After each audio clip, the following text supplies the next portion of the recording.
Salut tout le monde! Alors aujourd'hui, on est vendredi. Oui, on perd la notion du temps, hein? On a oublié ça, hein? Mais on est vraiment vendredi, alors je vous souhaite à tous un bon début de week-end. En plus, c'est le week-end de Pâques. Alors, wow! Alors, joyeuse Pâques en avance. Ça va être une Pâques différente, mais pas obligé d'être malheureuse pour autant, cette Pâques-là. Alors, à tous un bon week-end. Alors, en ce vendredi saint, je vais vous raconter un conte de Tijan, encore une fois. Un conte, encore une fois, que j'ai pris un jour dans le répertoire de Michel Faubert, parce que Michel a des superbes beaux contes de Tijan. Alors, c'en est un. Vous savez, Tijan, dans beaucoup des histoires, ben, il est confronté à des épreuves dans la vie, affronter des bêtes féroces, affronter le diable, affronter des rois viscéreux. Mais des fois, il faut qu'il affronte des voleurs. Et c'est le conte de Tijan et les voleurs. Alors, Tijan, c'est quelqu'un qui représente très bien ce qu'on peut dire autrefois dans le folklore, représentait très bien le Canadien français d'autrefois. Hein? Souvent, le Canadien français devait se battre fort pour avoir sa place dans ce monde des Anglais. Et donc, le Tijan, dans beaucoup de contes, ben, c'est un Tijan qui nous représentait bien. Peut-être pas le plus gros, peut-être pas le plus fort, mais le plus rusé. Puis il réussissait tout le temps à s'en sortir par son intelligence et sa force de caractère. Alors, je vais dédier justement mon conte de Tijan aujourd'hui à un petit garçon qui va se reconnaître s'il écoute mon histoire. Un petit garçon qui ne l'a pas eu très très facile cette semaine, mais là, ça va bien, on a eu des bonnes nouvelles. Donc, puis en fait, à tous les petits garçons, à tous les Tijans, je vous dédie cette histoire-là parce que vous le méritez. Alors, voici le conte de Tijan et les voleurs.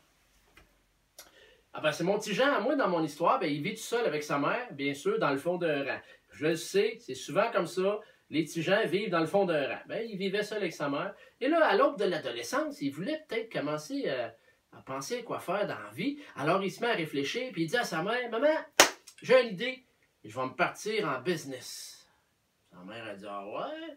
Oui, je vais me partir un élevage de cochons. » Il a pensé à son affaire, là, un élevage de cochons. Sa mère dit, « Comment tu vas faire ça? » Ben, il dit, je vais aller me chercher un petit cochon. On va commencer par un, là. On va y aller mollo, là. Commencer par un petit cochon, on va aller me chercher ça au marché. Hein? Puis, ben, m'a l'engraissé, m'a tout acheté le kit pour le nourrir, m'a l'engraissé. Quand il va être rendu assez gros, m'a aller le revendre. Puis là, m'a faire de l'argent, j'en rajouterai un autre. Il va tout penser à son affaire. Ben, sa mère a dit, je t'encourage, mon homme, c'est le fun, ça. Ben ouais, bonne idée. Parfait. Alors, commence tout de suite si tu veux. Fait qu'il dit, ouais, je prends mes économies, puis je m'en vais au marché, au village, chercher mon premier petit cochon.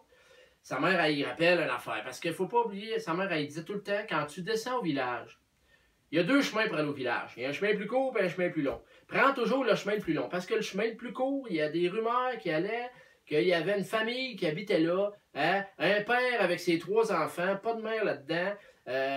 Puis c'était une gang qui avait une mauvaise réputation. On les appelait la famille de voleurs. Fait que, elle a dit, si tu descends au village, passe par le chemin le plus long. Ben, maman, tu sais, c'est pas si grave que ça. Elle a fait promettre, fait qu'il a promis à sa mère, c'est correct. Alors, il a pris le chemin le plus long. Il est allé au village, il a acheté son premier cochon, hein, puis tout le kit d'éleveur de cochons de base, là, avec la nourriture pour l'engraisser, puis tout ce qu'il a besoin pour en prendre soin. Elle revient à la maison, toujours par le chemin le plus long. Et il montre ça à sa mère est bien contente. Fait qu'il commence son élevage de cochons avec son premier investissement, son petit cochon. Lui, il était gros, mais il l'avait acheté tout petit. Hein? Alors, il est tellement nourri, il en prend soin. 1 semaine, 2 semaines, 3 semaines, une couple de mois. Ça fait 3 mois qu'il engraissait le cochon, mais Jean, il le mettait sur la balance, et puis il le regardait, du coup d'eau. Il disait à sa mère, il grossit pas bien, je trouve. Je pensais que. Puis pourtant, je le nourris en masse. Sa mère, elle a dit, tu sais, des fois, un défaut de fabrication, ça se peut. Il y a peut-être quelque chose qui cloche avec ton cochon. Ben, il n'est pas trop tard. Reprends-le, va le revendre, va rechercher ta mise de fonds, revends-lui le prix que tu l'as payé. Bon, tu as perdu un peu, mais rajoute-en un autre, puis c'est pas grave, c'est comme ça la business, c'est comme ça. Petit Jean, il dit, t'as bien raison, sa mère. Fait que je m'en vais au village, je m'en vais le revendre, puis chercher un autre cochon. Sa mère, elle y a fait promettre, là encore. Oublie pas, prends le chemin le plus long. Parce que pas confiance à ça, cette famille de voleurs-là. Mais il dit, inquiète-toi pas, maman. Il part. Quand il arrive à croiser des chemins, il avait tellement hâte d'aller échanger son cochon. Il s'est dit, bah, ma mère ne saura pas. M'a pogné le chemin le plus court. Moi, les voleurs, je sais, je fais ça, pas de ça. Fait qu'il part dans le chemin.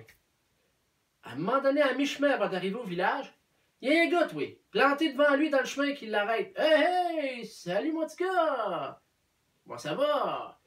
Ben, il dit, ça va, mais peux-tu vous aider? C'est parce que moi, je m'en vais au marché. Ben ouais, mais c'est ça, il dit, je te regardais. Il dit, me demande bien. Il dit, je voulais te poser la question. Où c'est que tu t'en vas, toi, avec ton lièvre? Il dit, mais qu'est-ce que c'est mon lièvre? T'es un cochon, ça. Ben non, il dit, ce que t'as dans les mains, c'est un lièvre, pas un cochon pantoute. Tu dis, voyons, ça va-tu, vous, monsieur? Il dit, ben, c'est pas un lièvre, c'est un cochon, on l'a acheté, puis là, je le retourne au marché pour l'échanger contre un autre cochon pour qu'il grossisse un peu. Ben non, mais il dit, je te dis que c'est un lièvre. Mais tu sais, non, il t'a dit que c'est un cochon. Ben, le gars, il dit, écoute bien l'affaire, j'ai un deal à te proposer, OK? La première personne qui passe ici dans le chemin, puis qui te dit, justement, où c'est que tu t'en vas avec ton lièvre, ben, tu me donnes ton cochon. Là, tu sais, il dit, qu'est-ce que tu parles, je comprends rien là-dedans. Et là, il arrive deux autres gars. Hey, salut petit gars! Puis il dit, où c'est que tu t'en vas avec ton lièvre? Écoute, les gars, ça part à rire. Ils ramassent le cochon, il vole à Tijan, puis il se sauve avec ça. Ah ben là, il venait de se faire avoir. Notre Tijan, il n'avait pas écouté sa mère, mais là, il venait de se faire voler son investissement, son cochon. Et puis là, il s'est rappelé ce que sa mère il avait dit, hein, une famille de 3 voleurs avec leur père. Là, il dit, je peux pas faire grand-chose tout seul. Il m'en fait vraiment. Fait que là, il reprend le chemin inverse, puis il retourne chez sa mère. Sa mère, elle dit, puis, ton cochon, il est où? Là, il dit, écoute, maman, je t'ai pas écouté, puis fâche-toi pas, j'ai passé par le chemin le plus court, puis, ben, j'ai rencontré des gars, puis sais-tu quoi? Ils m'ont acheté mon cochon. Hein? Qui ça? Ben, la famille, tu m'as dit, là, je les ai rencontrés, puis ils m'ont fait une bonne offre. J'ai vendu mon cochon aux autres. OK? Mais l'argent est où, là? Ben, c'est ça. Ben, il n'y avait pas d'argent sur eux autres. J'ai fait une entente avec eux autres. Ils vont me le payer en 3 versements égaux, sans intérêt, là. Sa mère a dit, boy, tu t'es fait avoir. Toi, je te l'avais dit, tu m'as pas écouté. Ben, c'est ça. T'as perdu ton investissement. Fait que, moi, je t'aide plus. Arrange-toi tout seul. Non, je te dis, maman, ils vont me payer 3 fois, ce cochon-là. Sa mère, elle doutait bien de ça. Fait que la journée continue. Là, petit Jean, l'après-midi, puis il cherche. Puis il dit, ben, la nuit, pas de conseil, m'en aller me coucher. Donc, il va se coucher. Il a eu une idée le lendemain matin en se levant. Parce que là, il fallait qu'il trouve une solution pour le faire payer 3 fois, ce cochon-là, à cette famille de tout croche-là, là. Famille de voleurs. Fait que là, il a eu une idée. Bon, je ne sais pas si ça va marcher, mais il a une idée. Il s'en va dans la chambre à sa mère. Dans le fond du garde-robe de la chambre à sa mère, il y avait un coffre. Et dans ce coffre-là, la mère mettait ses habits qu'elle mettait autrefois, ses robes d'autrefois, tout ça. Tu sais, le genre de linge qui te fait plus quand tu vieillis, là, ben, tu mets ça, tu sers ça là, tu sais. Il sort du coffre de petit Jean en question une belle robe. Une robe rouge, d'un beau rouge vif, là. Puis écoute, il enfile la robe et elle y fait. Là, il fouille des affaires à sa mère. Il se maquille. Il trouve même une perruque, des beaux cheveux blonds dorés. Hey, il se met ça. Il se maquille. Puis là, écoute, petit Jean, il se regarde dans le miroir puis il se trouve à cute, pas des farces. Et là, il y a un plan. Fait que lui, en plein milieu de l'après-midi, il part comme ça, habillé en belle petite fille aux cheveux blonds dorés, puis il marche dans le fameux chemin le plus court.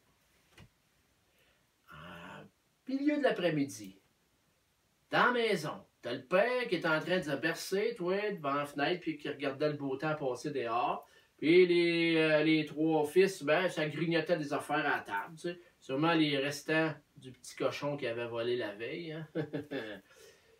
Et là, il faut comprendre que le père, il élevait seul ses enfants. Là, je me berce, tu vois, je suis comme lui. Là. Il élevait seul ses 3 fils. Ça fait longtemps qu'il était veuf. Quand il est en train de se bercer, puis qu'il voit passer dans le chemin une belle petite créature aux cheveux blonds dorés, avec une belle petite robe rouge, il a dit au gars, ah ben, regardez-moi ça. Ah ben, les gars, oh my God. Les gars venaient voir par la fenêtre. Ils regardent par la fenêtre, ils voient passer dans le chemin la belle petite fille aux cheveux blonds dorés. Et le père, il dit aux 3 fils, le premier qui s'en va me la chercher et qui te l'invite à souper avec nous autres, je lui donne sa part de l'héritage, d'être là, c'est-tu à cette l'air? Et les 3, ça sort, passez-vous de là. Hey, va à la rencontre de la belle fille aux cheveux dorés, robe rouge. Hey, écoute, si Jean t'a tellement bien déguisé qu'ils te l'ont pas reconnu pantoute. Hey, demoiselle aux beaux cheveux dorés et robe rouge. C'est que vous en allez comme ça? Ah, dit, je me baladais comme ça, je me promène. Ben écoutez, notre père, il s'ennuie bien tout seul à la maison. Il aimerait bien ça avoir de la compagnie. Ça vous tente-tu de venir lui tenir compagnie? Ben oui, pourquoi pas? Écoute, là, si Jean, il suit les trois gars, ça arrive dans la maison. Écoute, quand le bonhomme a vu la belle petite blonde aux cheveux dorés avec la petite robe rouge vif, là, vous savez que j'ai de l'imagination, hein?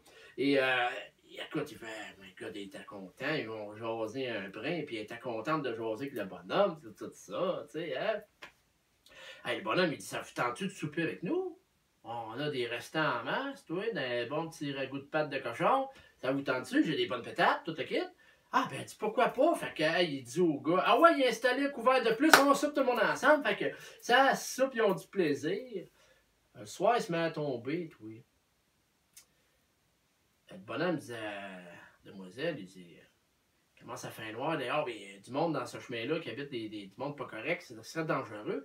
Voulez-vous dormir ici? Qui dit, belle demoiselle? Ah, ben, je sais pas, là.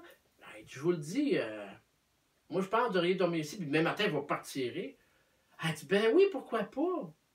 Et le bonhomme, il dit à ses trois fils, les gars, vous allez monter dans votre chambre au grenier, là, puis vous restez dans votre chambre, vous le dites, peu importe ce que vous entendez, cette nuit, vous restez là, vous ne descendez pas. C'est ça, c'est clair. Ah oui, écoute, parce qu'il dit, le premier qui descend, je te le désirite, ça ne sera pas une traînée. Toi. Hey, les trois fils. Non, non, inquiète pas le père. Il monte en haut dans leur chambre.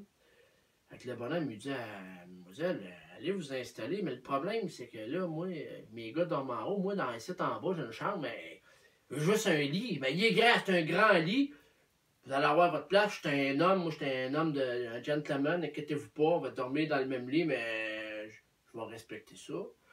Ah, écoute, elle dit pas de problème. Fait que le bonhomme, il s'installe dans le lit, oui. Écoute, il a quand même gardé sa combine à panneau, hein. Et là, il y a la belle petite blonde aux cheveux dorés, puis la robe rouge, elle faisait des beaux petits yeux. Le bonhomme commençait à être énervé. Fait que là, il dit, tu t'en viens-tu te coucher? Et juste avant de se coucher, la belle petite blonde aux yeux dorés, aux cheveux dorés, les yeux aussi devaient être dorés aussi. Elle fouille dans sa robe et elle sort de sa robe un gourdin. Un gourdin, c'est un gros morceau de bois, mais au bout, c'est comme une grosse palette, là. Elle sort ça, elle enlève la perruque, puis elle dit « Salut, bonhomme! Toi, tu sais pas je suis qui, mais moi, je te connais. Puis là, le cochon que m'avait volé, vous allez me le payer par 3 fois, puis je m'en viens chercher le premier versement. Fait qu'en ouais, il paye à cette heure. Puis lui, il y a le gourdin, puis là, écoute, le bonhomme, tu dis « Ah, je comprends pas ce qui se passe. » Et là, elle se met, je te dis, à varger, elle se met. Petit Jean se met à marger. Badang, puis il frappe le bonhomme à coups de gourdin, badang, en disant « Là, ouais, le premier versement, paye mon cochon, paye mon... » Là, t'as le bonhomme qui hurle « Là, t'as les gars en haut qui sont « Faut pas descendre, faut pas descendre, faut pas descendre. » Écoute, le bonhomme, il mange une méchante volée, il est plus capable, ça fait mal sans bon sens. Il dit « Arrête de me frapper. Check dans le garde-robe, il y a des sacs avec des pièces d'or. Prends un sac, puis arrête de me frapper, puis va-t'en. » Fait que mon petit Jean, il arrête de frapper. Hein? Ramasse un sac de pièces d'or, puis il fout le camp, oui. Le lendemain matin, les trois frères descendent. Ça demande bien ce qui se passe. Ils n'entendent plus rien. Pendant ce temps-là, petit Jean était retourné chez eux. Écoute, le bonhomme, là, quand les fils ont ouvert la chambre, la porte de la chambre, ils ont trouvé le bonhomme dans le lit, magané sans bon sens. Écoute, il avait mangé toute une volée. Qu'est-ce que vous faisiez, les gars? Je vous appelais à l'aide. Ben oui, mais papa, tu nous as dit de pas descendre, peu importe ce qu'on entend. On voulait pas se faire déshériter. On est resté en haut. Il dit, laissez faire, c'était pas une belle demoiselle avec des cheveux d'or et pantoute. Il dit, ça, c'est petit Jean, le gars à qui vous avez volé le cochon. Là, il est venu se payer le premier versement, puis il dit qu'on va le payer 2 autres fois. Eh, my God, vous allez me le checker. Puis s'il repasse dans le coin, ce petit maudit-là, vous me le ramassez. Hey, le bonhomme, il avait mangé toute une volée. Oh boy! Pendant ce temps-là, petit Jean, quand il est arrivé, puis sa mère s'est levée, il avait mis sur la table le sac plein de pièces d'or. Sa mère, tu sais que c'est ça? Maman, tu l'avais dit, il m'a acheté mon cochon. Ça, ben, c'est le premier versement, je te dis. Ben, voyons, toi, que je comprends pas. Oui, puis ils vont m'en donner 2 autres comme ça. Sa mère, eh boy, que j'étais de la misère à quoi ça, cette histoire-là, mais en tout cas, on a au moins un sac plein de pièces d'or, c'est pas pire. Il dit là, je vais pouvoir aller me racheter d'autres cochons avec ça, je suis bien content. Mais la mère est sceptique sur comment il va faire pour se faire payer 2 autres fois, mais en tout cas. Mais tu sais, Jean aussi commençait à être sceptique, il fallait qu'il trouve une solution, comment se faire payer les 2 autres versements. Et pendant ce temps-là, le bonhomme, il avait mal, puis oh, que ça faisait mal. Il y avait des bleus partout, ça faisait mal. Fait que petit Jean, ben, il cherchait une solution pour aller se faire payer son 2e versement. Ben là, il a pensé à quelque chose. Il a pensé à quoi faire pour aller chercher le 2e versement.